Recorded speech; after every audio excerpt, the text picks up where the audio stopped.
हे दोस्तों, Danny vlog में आप सबको फिर से एक बार स्वागत है। बिहार का सीएम सम्राट चौधरी बने हैं, इस पे बहुत बहुत बधाई। और अभी जो हाल में मोदी साहब जो भाषण में जो बोले हैं उसके लिए भी बहुत बहुत बधाई कि मोदी जी कितने हमारे लोगों को या हमारे देश के नागरिक का ख्याल रखते हैं। यार, डैनी टाइल्स एंड हार्डवेयर का मैं एक प्रोप्राइटरशिप चलाता हूँ और मैं बैठे बैठे बोर हो जाता हूँ, तो मैं सोचता हूँ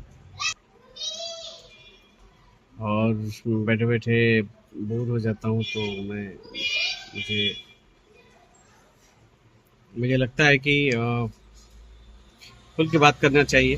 बिहार का सीएम आप लोग को कैसे लग रहे हैं और बिहार में क्या प्रोग्रेस होगा, मैं आप सबको बताऊंगा। मैं बिहार से हूँ और बिहार अभी लिटरेसी रेट या बिहार की जो इकोनॉमिक कंडीशन है सारे प्रदेशों में सबसे बदतर है। हालांकि 70% से अबव है बिहार का लिटरेसी रेट, फिर भी हम इसको अच्छा नहीं मानते हैं क्योंकि यहाँ लिटरेसी रेट की जो आंकड़े हैं, स्टैटिक्स है, वो करेक्ट नहीं है।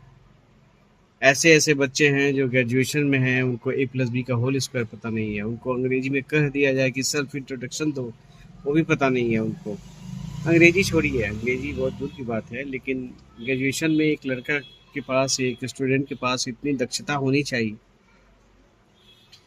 कि वो जिस सब्जेक्ट से ग्रेजुएशन किया हुआ है उसके नीचे के बच्चों को ट्यूशन या कोचिंग करा सके।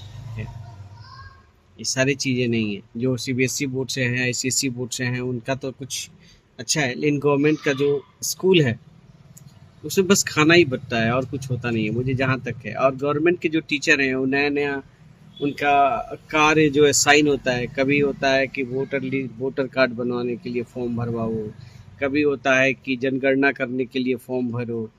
तो गवर्नमेंट को इसके बारे में सोचना चाहिए। और सबसे बड़ी दुख की बात यह है कि नीट जैसे परीक्षा बिहार में और चाहे किसी भी प्रदेश में इतने स्टूडियस और हार्ड वर्कर होने के बाद भी, इतना नीति आयोग काम करती है, हर चीज़ के बारे में काम करने के बाद भी एग्जाम का पेपर लीक हो जाना एक बहुत ही मैंने बेशर्मी की बात है। मैं कहता हूँ कि इस पे जो शिक्षा का जो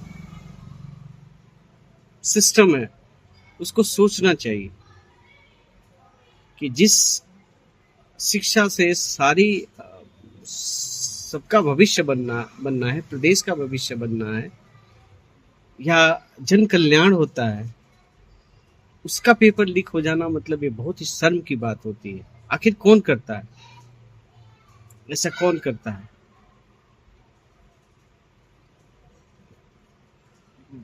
मतलब ये एक सामाजिक मुद्दा है, मैं आप लोगों के सामने रख रहा हूँ और मुझे ऐसा लगता है कि मुझे इस चीज़ के बारे में बोलने का कोई अधिकार नहीं है, लेकिन इस भारत का मैं एक स्वतंत्र नागरिक हूँ। हमारा देश एक स्वतंत्र डेमोक्रेटिक कंट्री है, तो मैं बोल सकता हूँ। जो सच्चाई है उसको मैं बोल सकता हूँ। सच्चाई को बोलने के लिए किसी का वो नहीं है, कोई इसमें वो नहीं, मतलब किसी का रोक नहीं है कि आप सच्चाई नहीं बोल सकते हो, आप खुल के बोल सकते हो। और सोशल मीडिया एक जो है एक small volume of the world है। अगर मैं बोलता हूँ तो सोशल मीडिया के माध्यम से बहुत सारे लोगों के पास मेरी बातें जा सकती हैं। तो इस चीज़ को मैं बोल रहा हूँ, तो इसमें मैं मैंने कोई भी चीज़ जो है आई थिंक बुरा नहीं बोल रहा हूँ। सब लोग अपने अपने ज़िंदगी में मस्त हैं, बिजी हैं या काम कर रहे हैं। और मैं भी काम कर रहा हूँ, मैं भी काम कर रहा हूँ, सारे लोग काम कर रहे हैं। आखिर कोई तो ऐसा होगा जो कि सवाल जवाब करेगा। एक एजुकेटेड एक सिविलियन होने के नाते, एक नागरिक होने होने के नाते कौन बोलता है ऐसा? सारे लोग मस्त हैं, किसी को कुछ लेना देना नहीं है। लेकिन इसके बारे में सोचने वाली बात है। हमारा प्रदेश क्यों ऐसा है? हमारा प्रदेश एक ऐसा प्रदेश था जिसमें लोग इसका रिच कल्चर सीखने के लिए कहाँ-कहाँ से लोग आते थे। हमारे प्रदेश में महान गणितज्ञ, महान इकोनॉमिस्ट, चक्रवर्ती सम्राट जैसे अशोक सम्राट जैसे लोग हुआ करते थे।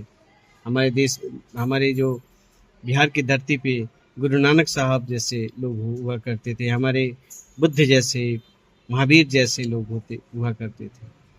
सीता जैसी नारी हुआ करती थी, अहल्या जैसी नारी हुआ करती थी। तो ये सारी चीजें होते हुए भी हम बस एक बात जान जाते हैं कि हमारे बिहार में सबसे ज्यादा आईएएस होते हैं।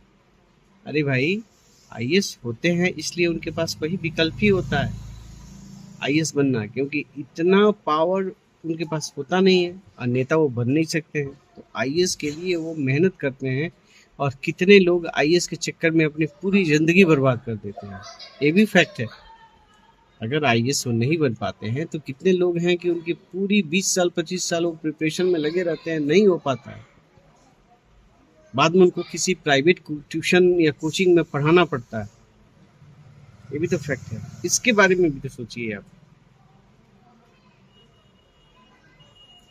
जमीनी विवाद इतनी है, हमारे देश में क्या सही है, बिहार में क्या सही है? हॉस्पिटल हॉस्पिटल का वही दुर्दशा है, एजुकेशन का वही दुर्दशा है, ट्रांसपोर्ट का वही दुर्दशा है। क्या सही है?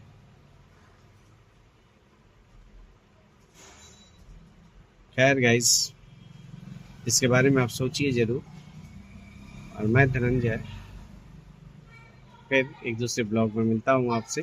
और मेरा दुकान का हाल बहुत ख़राब है आजकल मेरे भाई, क्योंकि शादी उदी का दिन चल रहा है, दुकान में बिक्री नहीं हो रहा है और मैं आज जीरो पे हूँ। मतलब बहन तक नहीं बना है, मेरा ऐसा कंडीशन है। Okay, thank you.